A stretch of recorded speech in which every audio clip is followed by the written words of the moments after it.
and you'll be able to see the results from a new generation of amazing students.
First of all, it's worth noting that 53% of the world still isn't connected to the internet. This means that for the foreseeable future, MOOCs replacing traditional education in these places would simply be impossible. Even of those that are connected to the internet, most describe MOOCs as a disruptive extension of traditional education, meaning that rather than simply replacing it, MOOCs will provide a new dimension and the two can work together in a multi-model system. It is believed that by 2020, 50% of universities will take this approach. MOOCs can also help universities to reach a much larger audience than ever before. Let's take an example of Jean-Renel Noll and Alex Georges. These two men decided that they wanted to light up their national country, Haiti, by using solar power. In order to gain the skills they needed, they used a MOOC in engineering from MIT, which is over a 7-hour plane journey away. They now provide sustainable light to thousands in Haiti. With examples like this, it's clear why the New York Times recently quoted, "Nothing has more potential to lift people out of poverty and unlock 1 billion more brains to solve the world's biggest problems than the massive open online course."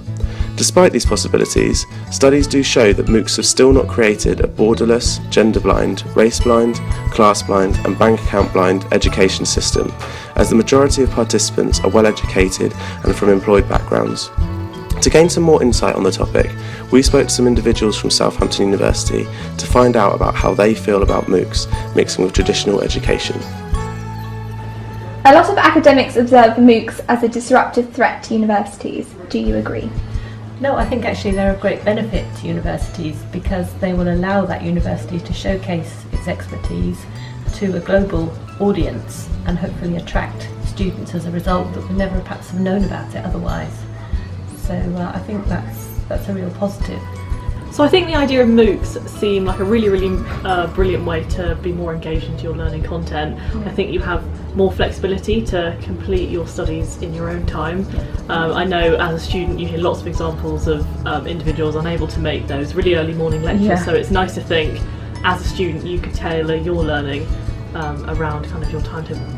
MOOCs are an opportunity for universities to sort of get their name out there, to break down subjects or complex subjects into something relatively simple. And I personally have not used a MOOC in the classroom yet, but I think certainly if I was trying to tackle a slightly different topic or something like that that is outside of their normal program of study, then I would probably rely on a MOOC or something like that to direct my students to, so they can get a background in that area of study.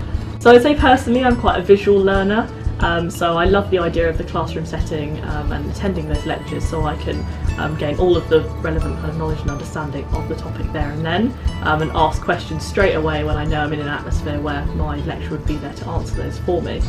Where I think MOOCs would work really well for myself personally would be more as a revision tool, so having the option to review that content in my own time.